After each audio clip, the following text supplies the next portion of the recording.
And so you really have to spend a lot of time thinking about every pixel and saying, okay, well, how do we make sure that the recipient of this information is going to, not be afraid of, staying in someone's home. And so, in some aspects, this is a communication challenge. How do you take this new idea of a newborn getting $1,000 in their account and translate this into something that the average American, no matter what age they are, kids included, can understand how this impacts them and their lives? I want to double click on that with Joe. This president may be one of the great marketers in the history of politics. He often sees the narrative, right, before he even sees the policy details. It's no surprise to me that he had one of the #1 ranked show on television for a decade. Working with him in the White House now, you're working on a lot of different programs, but this one in particular, how do you, take us behind the scenes a little bit as you build the app for the Trump accounts, right? You know that on July 1st, when we launch this to the world, it's got to rock and roll, and the president's got to feel great about it, right? When those kids see it. So how do you think about that? And maybe, does he get it more than, even most in Silicon Valley in terms of understanding design? He is the ultimate chief design officer. He's the ultimate. He understands product and aesthetics, incredibly well. And so I think that's what led to the executive order last year called America by Design, where he's investing in upgrading the way that the government presents itself, the way that storytelling is done, the way that usability of government services are accessed by the American people. Did you know that there's 9 .gov websites that half the country goes to every month? This is a high impact. This is the way that people experience the government, is through a browser or a phone. So why wouldn't we make sure that those experiences, those interfaces, are highly usable, beautifully designed, running on modern software? And so thanks to America by Design and the President's executive order, it's pulled me in and a lot of people from industry. So when it comes time to launch an app like this on July of this year, it's going to be as robust as any other consumer app that I've ever experienced, and the professionals that are joining the team as we speak. Anthony, when we launch this in July, you're launching, this is the largest consumer launch in the history of government, right? Over 70 million accounts could be claimed and opened during this period of time. So when you think about the design and the scale required, you've built one of the better apps in finance at SoFi. Talk to us a little bit about that challenge, but talk to us a little bit about all the other things that your company can do and that app can do to excite kids and to educate kids on finance. Yeah, one thing that's really exciting about this, launching the digital age, is that it's going to be more than just money in an account compounding. People have talked about the compounding effect and how great that's going to be, but the educational opportunity that this is going to create, we're going to have a connective tissue with each young person from the moment they can actually use a phone, look at a phone, until they're an adult. We can start to educate them at their earliest stages in an appropriate way for their age. Obviously that will change in sophistication over time with video and games and other types of information. At SoFi, we have to be a one-stop shop to help you get your money right. We can't help you get your money right if we don't help you spend less than you make and invest the rest. So we don't actually talk about signing up for a checking account or a savings account. We talk about jobs to be done. We're going to help you save better, help you spend better, help you invest better, help you protect better. In fact, Trump accounts are a new type of account that would never have been created if everyone just talked about checking and savings. No, how do you invest better? You create a Trump account. So we will create educational opportunities to bring people into the app to educate them. Something I thought of last night, which is a new concept, but it's appropriate now, is we want the American people to have the highest FQ. What's FQ? Financial quotient. Sounds like IQ or EQ. Well, how do you actually think about financial quotient? Well, who is the best at optimizing the equation? Spend less than you make, invest the rest. If we nail that for people by educating them and making it simple and easy, give them accessible tools, they'll do more than just their Trump accounts. They'll start saving on their own. They'll start investing on their own. They'll convince their parents to give them money for their Trump accounts, their neighbors to pay them in the Trump accounts, their friends and family, instead of buying toys for their birthday, money in their Trump accounts. I can tell you, I started investing when I was 15. My children, a couple of them started investing when they were 19. They get it pretty quickly, and you don't have to do a lot other than make the app very usable, give them information. We'll have the benefit of AI to ask questions in a human type of way. I think it's an unbelievable opportunity to take the entire country and re-educate it on financial well-being and financial independence, and FQ is going to be the thing that we talk about a lot. We heard from the governor on the last panel. You know, it's hard to learn about finances if your parents don't own anything and you don't own anything, right? The real is when you actually put stock ownership in the pocket of all of these kids. You just mentioned something that I've talked with Joe about, so I want Joe to riff on. If I go to ChatGPT today and I say, ChatGPT, I start with $1,000, how much is it worth in 18 years if I had $10 a month? It will tell me. It will take me through the equation on compounding interest. You know, I can ask it to explain to me like I'm a third grader. I can ask it to explain to me like I'm a sixth grader or like I'm a junior in high school. So now that this capability exists, Joe, how excited do you get on our ability to embed that brilliant financial age-appropriate tutor right into the app so that kids can all educate themselves in real time on these accounts? I love you're updating the product spec in real time here. I think it's a phenomenal idea, and the tool is right there at our fingertips. And so, I mean, on the website, there's a very simple equation that people can scroll through to see if you hold on to the money until you're 18, this is what it compounds to 27, and then to 55. And you really just quickly, the whole idea was, how do we just help people very quickly see what happens if you just hang on to your savings account a little bit longer. And so I think, you know, as we're shaping the app still, this is a fantastic idea, and I love being personalized to the age of the person who's using the app. You know, again, this is rather new to me, but if you go to government websites today, you're probably not going to be that inspired. You know, I have Social Security, but you try to figure out how much you have in it, what is in, how much you've contributed, like it's almost impossible. We're shooting for a totally different standard.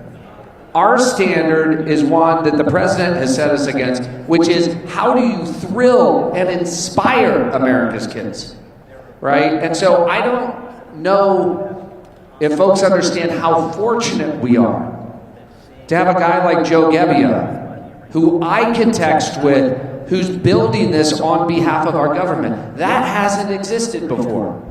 We haven't had a national design studio before that we're building apps on behalf of the government. So I think your expectation should be very high. There, of course, will be a product spec. There'll be a 1.0. But what we've learned when you launched Airbnb or you launched when you came into SoFi, you start with 1.0 and you rapidly iterate and make better. And so that's the expectation that I think that folks should have. Yeah, I remember as a kid driving around cities, you'd see like an old drab gray building, and it became known to me as a kid, like, oh, that must be a government building. You know, it's like just kind of. And so I think, you know, unfortunately, sometimes that's true for the websites of the government, and it doesn't have to be true. I think the president's been really clear about his desire for more inspired architecture, a more inspired physical footprint of the United States government, with a lot of the EOs that he signed on them. And so what we're doing, and this is a great example of it, is we're imbuing that same spirit, but in the digital footprint of the government. And it's such an incredible opportunity. I think good design is when you can tell that somebody cared about what they were doing. You experience an app, physical product, a website, and you notice like, wow, somebody really put a lot of effort into this. The space is a great example. We could all look up at the ceiling and go, wow, somebody really cared about this space. The same can be true for government experiences. They can be satisfying to use. They can be delightful when it's appropriate. So we're imbuing that. I'm really excited and feel honored to be part of Trump Accounts and bring that spirit into this product and soon the app. Anthony, what have you learned, you know, running SoFi about interacting with young audiences?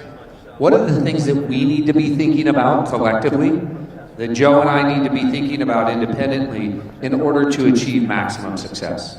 Sure. I think there's a couple of things. One, our product, our Invest product, when we first launched it, we weren't sure what type of people would invest.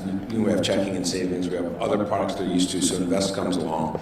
And we thought we were going to get novice or beginning investors, very much similar to the people that are going to get Trump accounts and the contributions from SoFi and from the government. And we saw people buying, and we had a thing called, most popular stocks, and it was Ford and GE. We have a younger audience. We didn't launch our app until 2019. And I'm like, why are people buying Ford and GE? That's not like a young 20, 30-year-old type of thing. And we realized they were just starting, they only wanted to spend $9. They didn't want to spend $1,000 on Tesla or $2,000 on Amazon. We're like, oh, we got to offer Amazon for $1 at a time. We have to offer Tesla for $1 at a time, so we created fractional shares. And what we learned was we had to make these things super easy to use. Don't inundate them with tons of financial information, confusing them with comparables. Get them to buy what they like for $10 and just track it. And they get up the curve pretty fast, but don't make it so confusing at first. So that's one thing.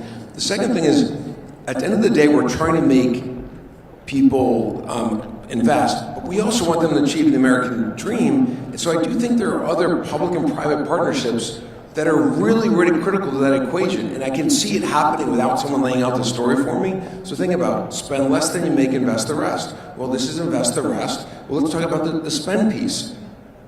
What is one of the most highest expense people have? Homes. We have to lower the cost of homes. Second, student loans, education. We have to lower the cost of education, spending less. Third, medical. The president's working on, the administration's working on drug costs and medical costs. What's the fourth? The cost of financial services. We're making this free. Credit cards, there's movements there. We're trying to do things with cryptocurrency. So it has to be a holistic approach. This is why I'm so excited about it, because it aligns perfectly with us. I want to thank you both, but most importantly, again, an unsung hero is the greatest Treasury Secretary, perhaps, in the history of the United States, it's Scott Bessent.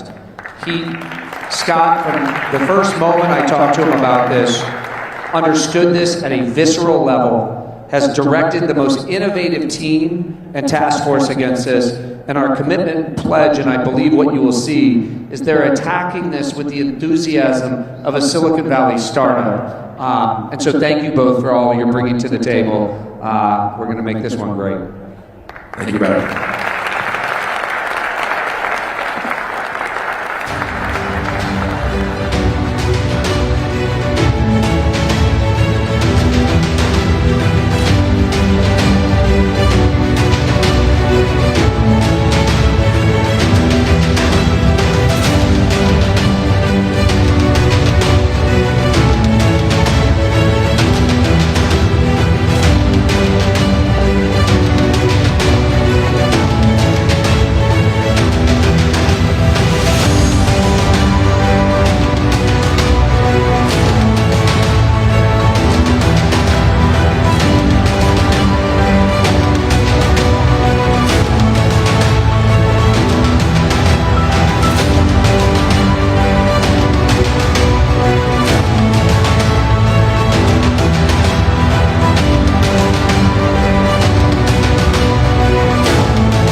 Ladies and gentlemen, please stay seated.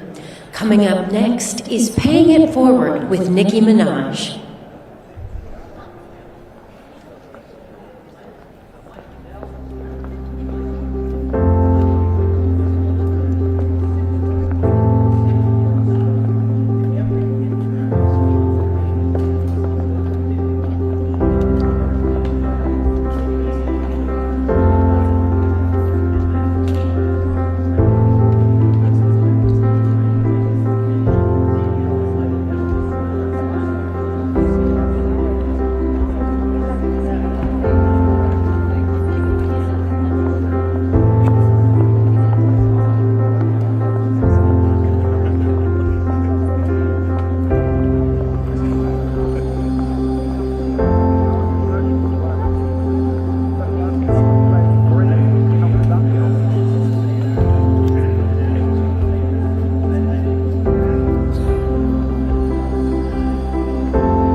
Ladies and gentlemen, please welcome Senior Advisor to the President, Alex Brusewitz, an instrumental figure in the 2024 campaign who helped shape and guide a new media strategy that reached and mobilized a new generation of voters.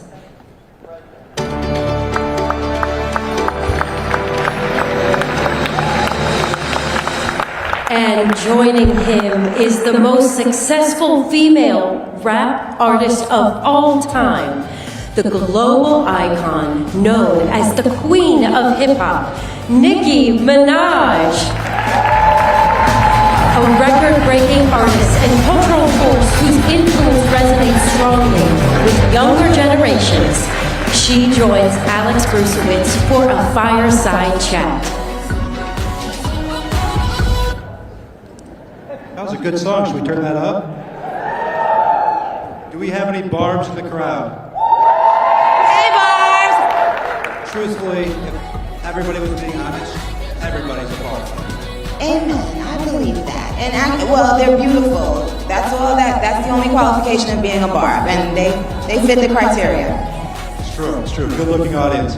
Well, Nicki, it's an honor to have you here. I know the president was incredibly grateful for your presence. And by the way, how well did she do on stage with the president?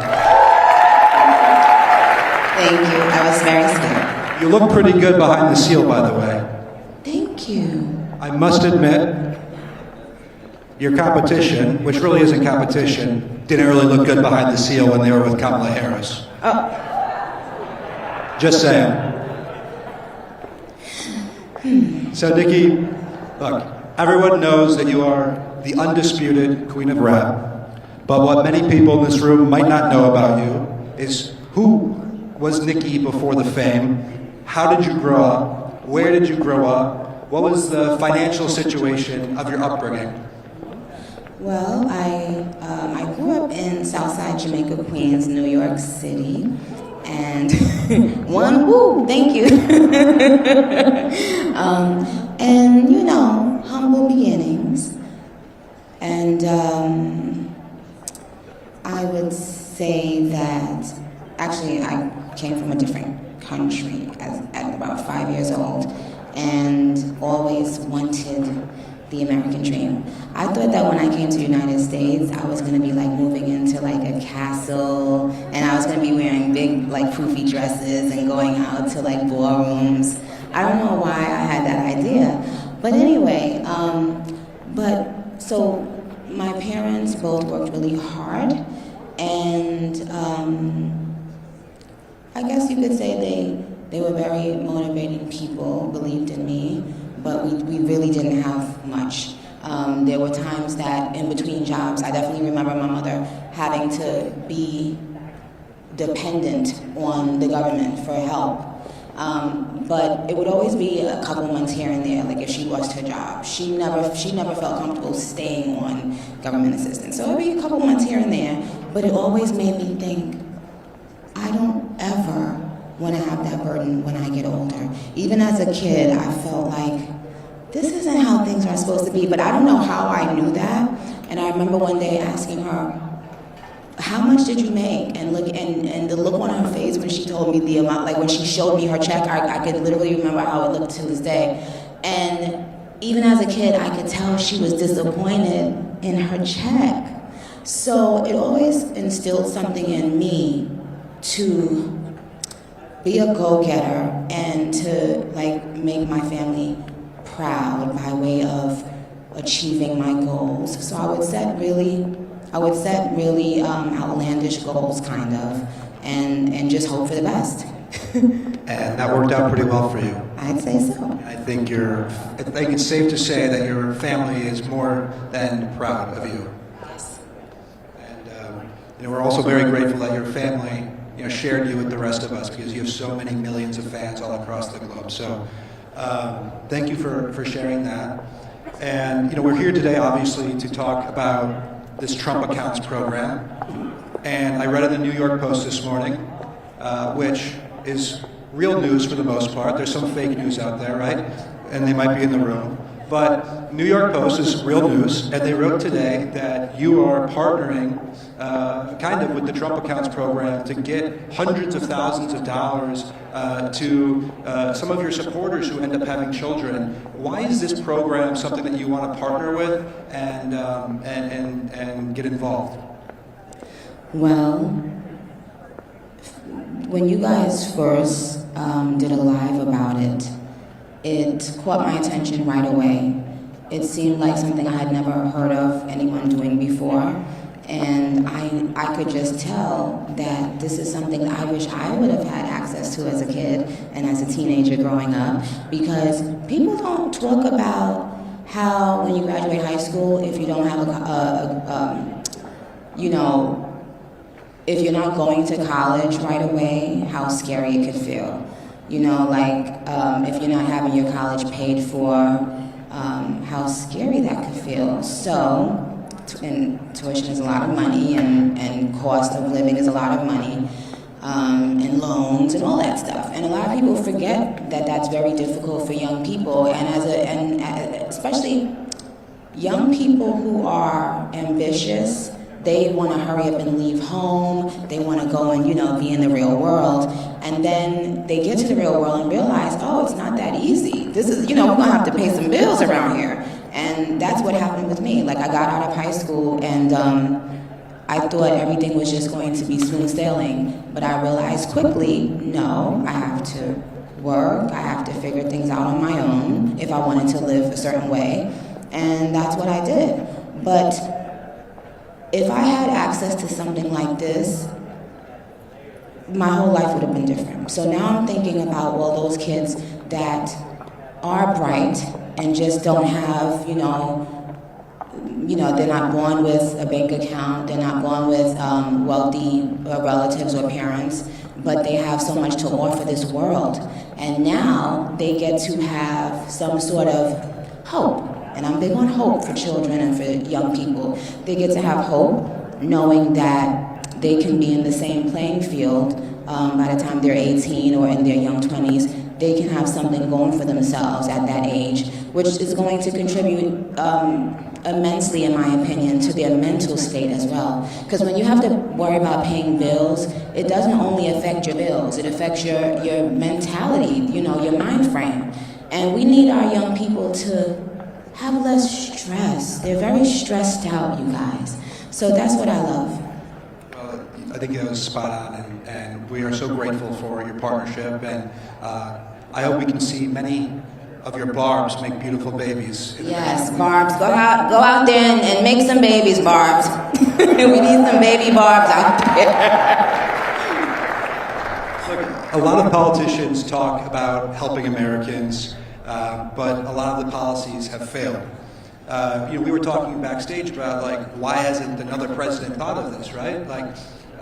Why do you think President Trump is so, effective and creative when it comes to, these types of policies and being able to implement them? Well, it's because he really wants change. He doesn't want to just talk about it. He's a businessman, which, in that world, people judge you by, are you successful at the things that you said you were going to do. So versus the average politician, they're just a politician who may want to be a celebrity. They don't care if their policies work 2 months from now, 2 minutes from now. They don't care if they inspire the next generation. They just care about getting in office. This is a different human being. This is a different president. This is a different kind of leader. This is a businessman and an authentic human being. So when he says that he wants to contribute something long-term, way after he's in office, that's what he means. And you get to see all of these other people that are, that have a lot of money and that have a lot of influence. They're drawn to that. It's like a magnet, because everyone wants to make a change. Well, the good people want to make a change for the better. So, probably not Gavin Newsom. Oh, no, he doesn't want to make a change. Absolutely not. Newsom only wants to be seen. He does not want to do anything credible with his time or life. That's true. I knew that would get them clapping. And while he's on topic, what did you make of our great Treasury Secretary's comments about Newsom in Davos? So spot on. That's one of my new heroes, I told you, now, because of the way he so calmly and confidently obliterated Newsom.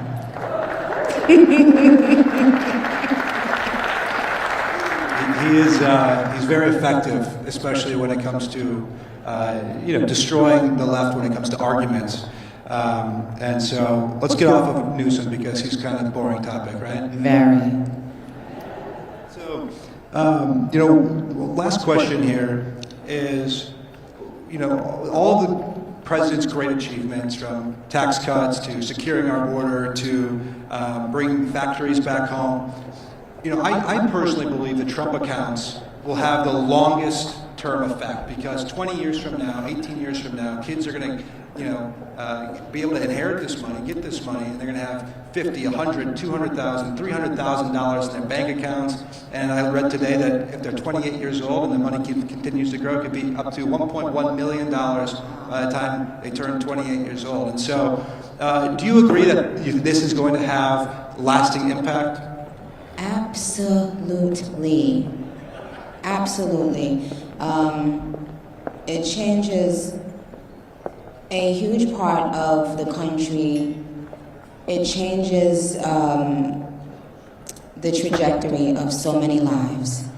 And now, these children will be able to loosen up a bit, enjoy, being young, enjoy, time being in high school and in college, knowing that they can have fun again while becoming a businessman or a businesswoman. Like, to me, there's nothing greater, well, almost nothing greater, than teaching financial literacy to young people. I think it's so important. I think it should be in the curriculum in schools, actually, because it's a life-changing thing. They don't teach it, and it's what children need. It's what everyone needs. And these children, some of them, will be able to teach even their parents about investing, right? And I mean, that's a beautiful thing. Absolutely. Nikki, I think everybody here is so grateful for your appearance. I know the president is. And we have a very special place we need to go visit now, so we have to cut this a little bit short. But this was such a fun discussion with you, and we are so grateful for you using your platform for good, advancing, highlighting the great victories of this administration. Also, I think most importantly, speaking out in defense of Christians who are being persecuted. You were incredibly courageous, and we're grateful for you. I appreciate you guys. And thanks for hanging out with me, y'all. And thank you to our amazing president and his amazing administration. May God continue to bless them in all that they do. Thank you, guys.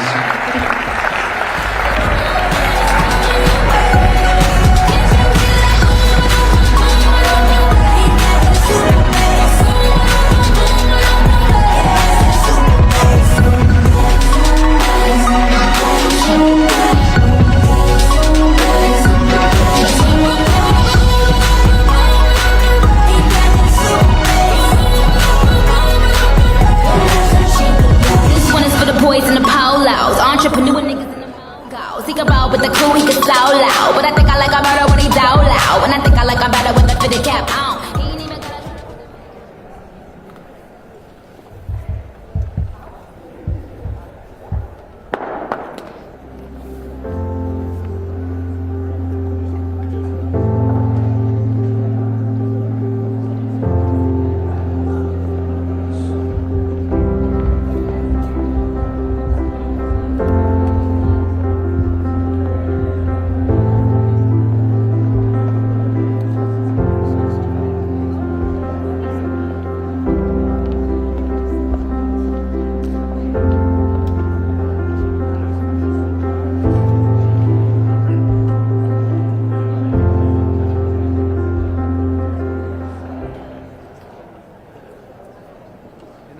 America's 250th anniversary, the Dells are announcing today that they are giving 25 million American children $250 each to save and to invest in their personal Trump account. Susan and I are super excited to announce our $6.25 billion gift to 25 million American children. When children have a future that they can see is worth saving for, then that will help build hope and opportunity and prosperity for generations to come. We are going to make sure that all American families have a stake in the success of the United States of America. We're just getting started. Today is day one. This is an extraordinary contribution, but it's the beginning of a drumbeat you're going to hear for the next 6 months leading up to the 250th anniversary of the country. I don't think there's anybody in the country who won't have heard about this. And this will be one of the many marquee achievements of the Trump administration.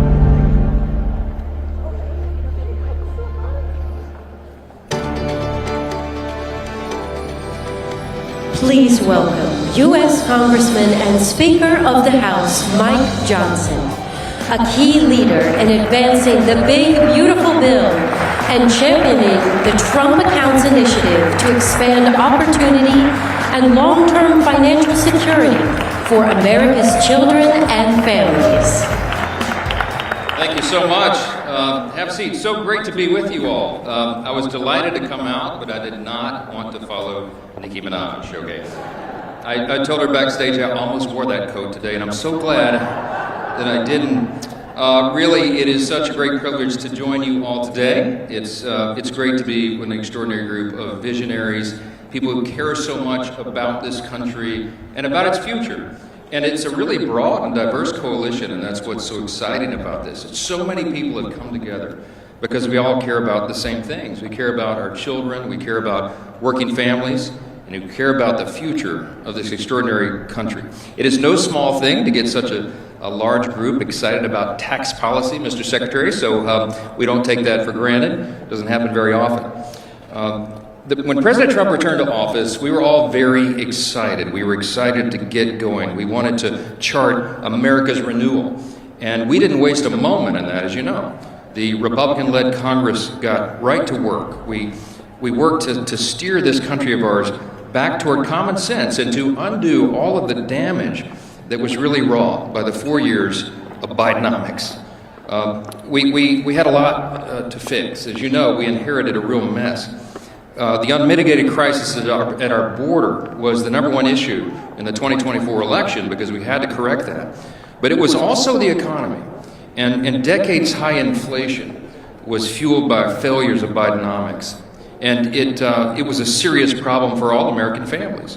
4 long years we had to endure that. The only solutions offered during that time were by the Biden administration, the Democrats in charge. They wanted another government program. They wanted another federal agency. They wanted more taxes and more government spending. And I am here to declare to you today what you have all seen demonstrated. Those days are now behind us, and we are so grateful for that. Yes. Republicans are ushering in a new golden era, a new golden age, and this is certainly true. It's driven not by more government, but by the talent and the ingenuity, the industriousness of the American people. And that's at the very heart of what we are celebrating here today. Now, I want to tell you that what we got done in the first year of the Trump administration was a remarkable thing. I think history will record that it was one of the most productive years of any new administration or Congress, certainly in the modern era, and I think it's in the top 5 of all time if you look back at history. And people are going to see and feel the effects of that now. The Working Families Tax Cut was such a transformational, nation-shaping piece of legislation. There was so much in it. There was so much to share about it. But with one big, beautiful bill, we simplified the tax code. We reduced the tax burden on families. And we advanced a policy agenda that puts working families first. And during this tax season, which starts this week, tens of millions of Americans are going to see the effects of that. Bigger paychecks and bigger tax refunds. We wrote this legislation for small business owners and for lower and middle income families, the very people who suffered the most during the Biden years. It's with these Americans in mind that the Trump Accounts was born.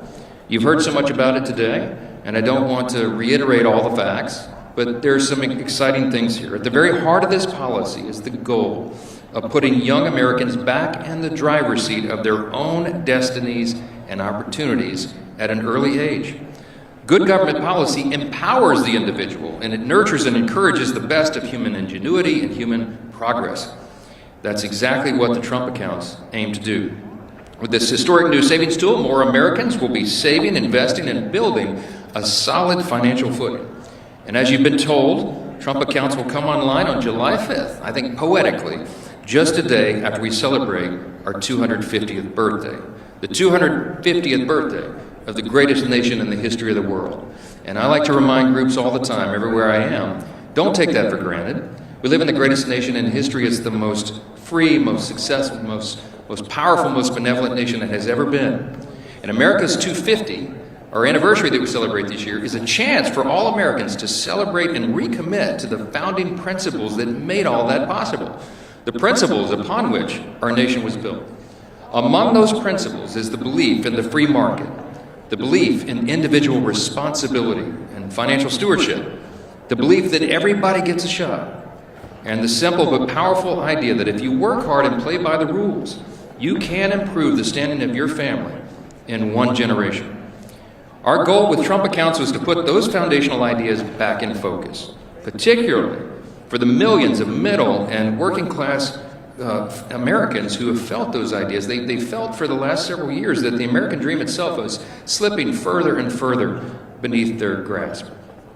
And we've heard, for those who opt in, as we've heard today, the Trump accounts have the potential to help children accrue tens of thousands of dollars by the time they reach adulthood. And that could make the difference in so many lives when it comes to paying for college or buying their first home or starting their own business. What an extraordinary concept, and what a fitting way to invest in America's future as we celebrate 250 years since our nation was born. Trump accounts are a truly transformational piece of policy that can change the lives of every American, and the beauty of this is it has nothing to do with your race or religion or color or creed. It's for everybody. It is now my distinct honor to introduce somebody who has truly been a godsend to this administration and to our country. And I say this all the time, not just when he's backstage.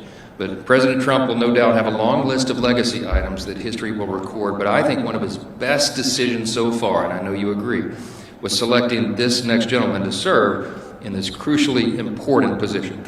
And truth be told, we would not have gotten the working families tax cuts, the big beautiful bill, so much of our economic agenda accomplished without his wisdom and his steady hand of leadership. Without further ado, I am very happy to introduce to you today our extraordinary Treasury Secretary, Scott Bessent.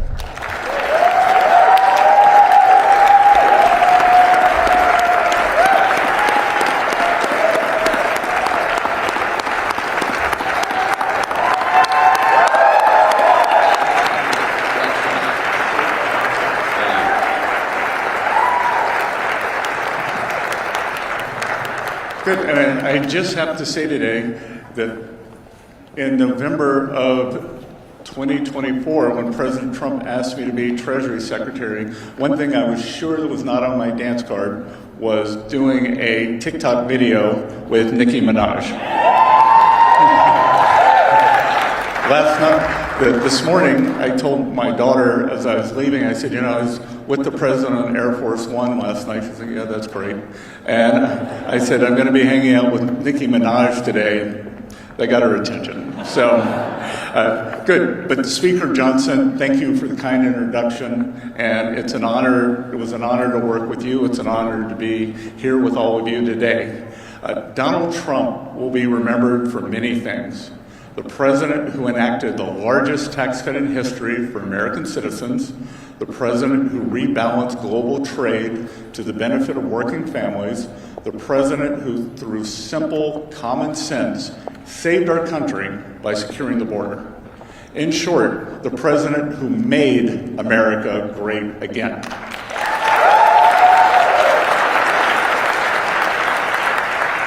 In my mind, arguably his most enduring legacy, the program that will not only transform lives now, but ripple across generations, is why we're here today. History will remember President Trump as a leader who brought financial market opportunity to all American families. It will remember him as a president who oversaw the largest merger in history between Main Street and Wall Street. We'll remember him for redefining the social contract through the creation of a shareholder society.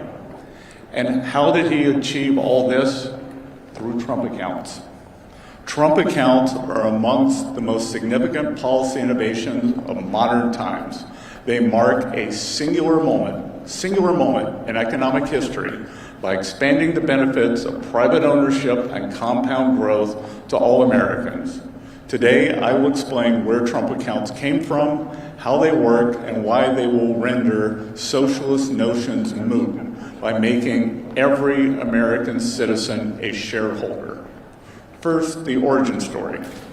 The idea of opening investment accounts for young Americans first arose in the form of baby bonds decades ago. But the idea was flawed because the accounts could be invested only in U.S. government bonds. President Trump recognized the shortcoming of this idea while also grasping its promise, so he set out to perfect it. Working with some of the most talented businessmen in the country, including Brad Gerstner and Michael Dell, he pioneered Trump accounts, investment accounts that newborn Americans can receive on day one.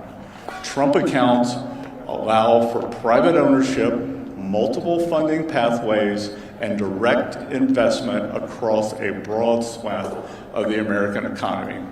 Where President Trump's predecessors created debt and dependency, President Trump always insists every day on creating assets and expanding ownership to the American people. This is a signature characteristic of his presidency. With Trump accounts, every American child born between January 1, 2025 and December 31, 2028 is eligible to receive a $1,000 seed contribution from the Treasury Department that will immediately be invested in an index fund. To claim this investment, most families need merely check a box on Form 4547, the most aptly named tax document of all time.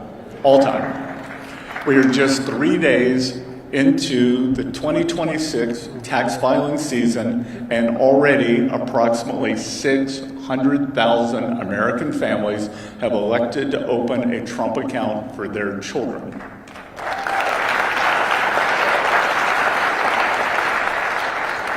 The compound growth from Treasury's initial seed funding alone stands to make young Americans wealthy.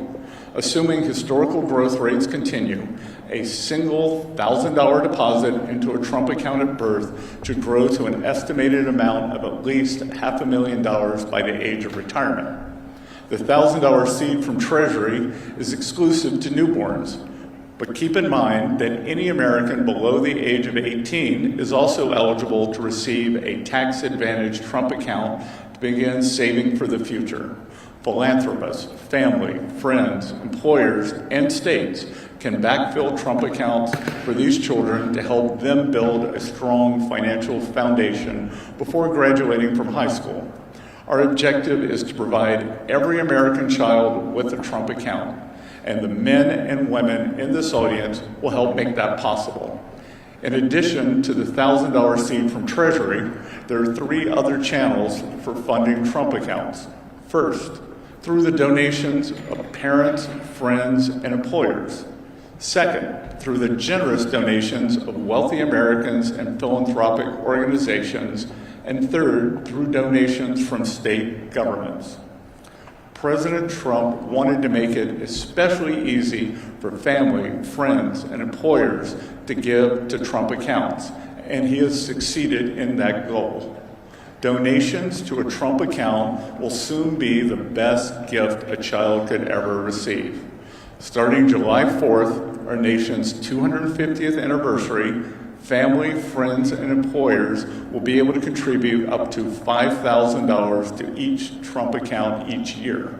By contributing the maximum amount annually, the Council of Economic Advisors estimates that a child's Trump account could be worth more than $1 million at age 28 and tens of millions by the age of retirement.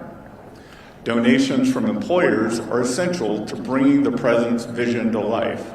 Already, we have seen a large number of U.S. businesses across a wide range of industries step up to support Trump accounts.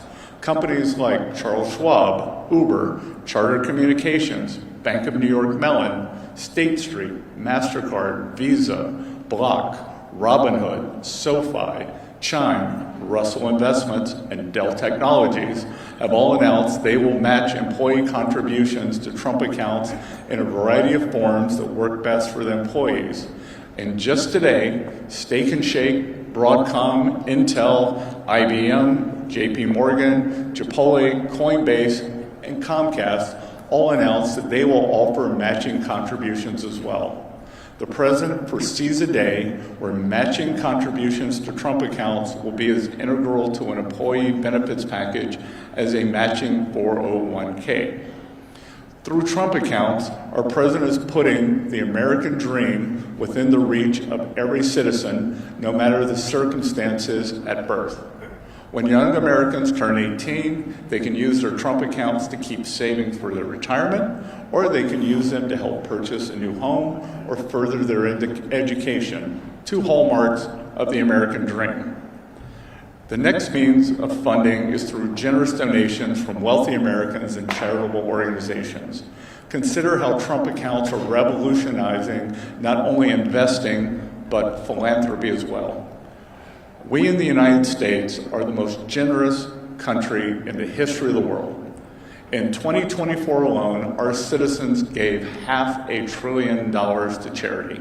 That's more than the GDP of advanced countries like Singapore, Austria, and the UAE. Many Americans want to give back to their fellow citizens through charitable donations, but our country has long lacked a platform of private ownership from birth that facilitated philanthropy at scale direct to American children. Not anymore. Trump accounts are the most capital-efficient form of philanthropy ever devised. Typically, middlemen, overhead costs, and administrative expenses dilute the money Americans donate to charity. But Trump accounts remove those obstacles entirely to put money directly in the hands of America's children. And that's why America's savviest capital allocators have devoted enormous sums of wealth to further seeding Trump accounts. Michael and Susan Dell led the way by pledging an incredible $6.25 billion of their own money to help fund Trump accounts for 25 million children under the age of 10. Ray and Barbara Dallio then followed suit by pledging $75 million to help fund Trump accounts for more than 300,000 children in Connecticut. The Dallios were among the first to join the 50-state challenge, a special initiative Treasury has launched to rally the nation's philanthropists around a common cause. And just today, we heard from Brad Gerstner that he will be adopting or funding 5-year-olds in his home state of Indiana. And we heard from great philanthropist Harold Hamm that he will be doing the same in Oklahoma. So,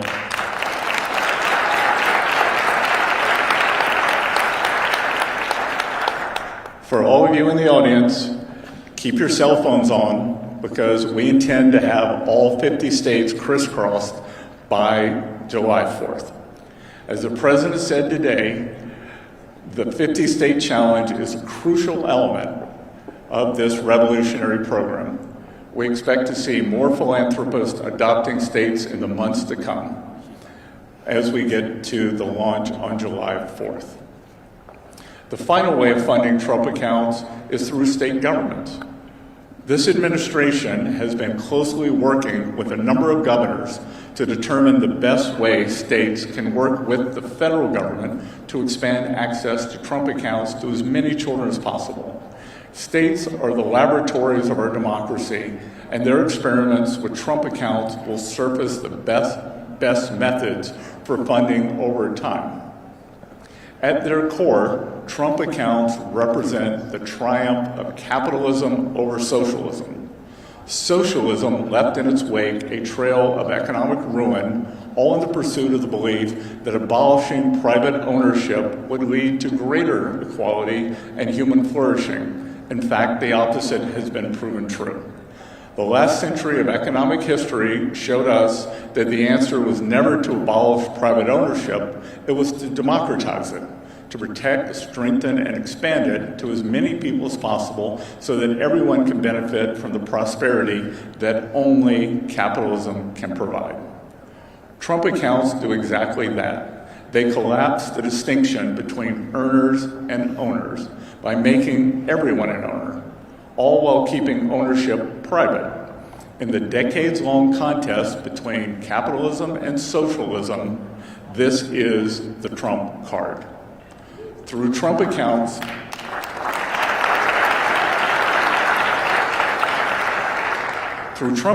our president is creating an ownership economy where all citizens become shareholders in today's American economic machine.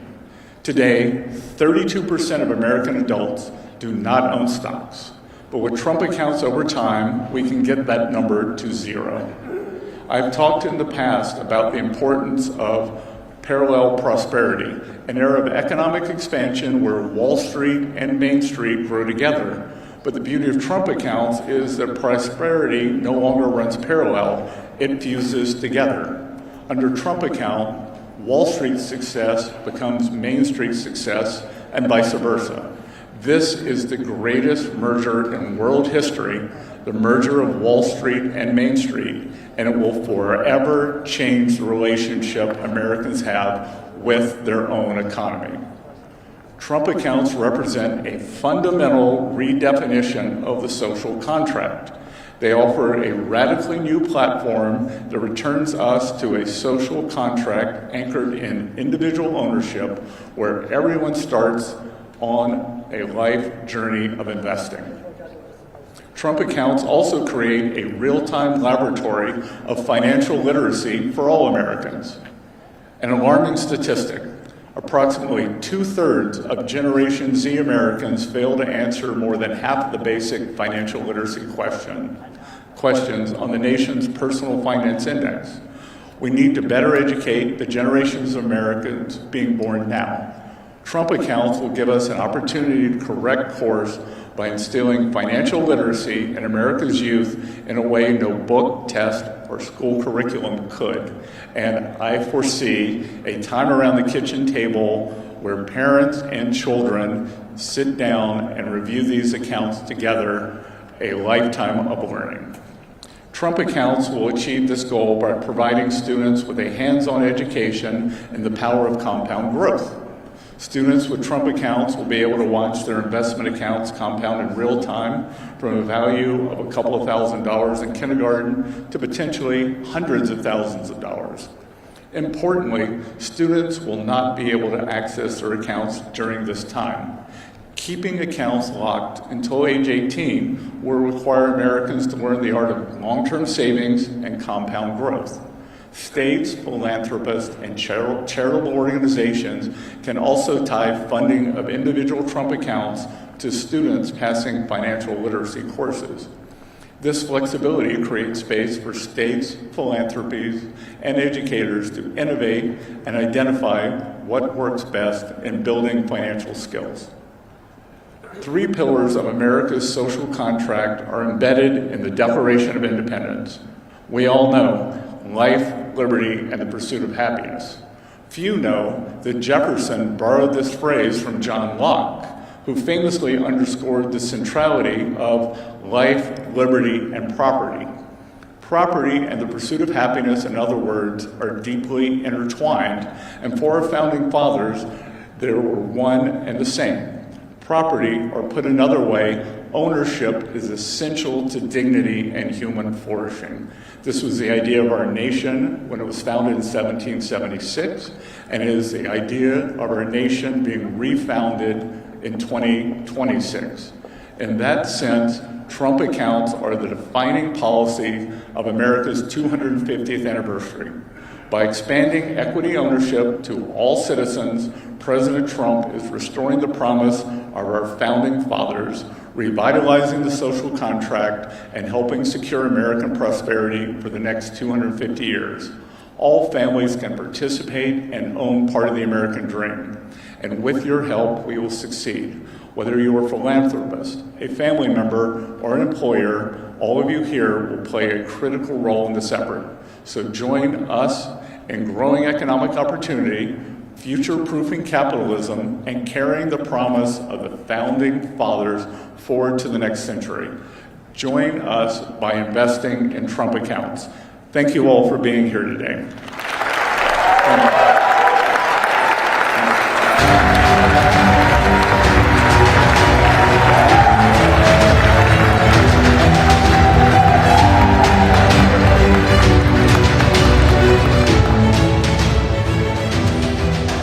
Ladies and gentlemen, this concludes the TrumpAccounts Summit.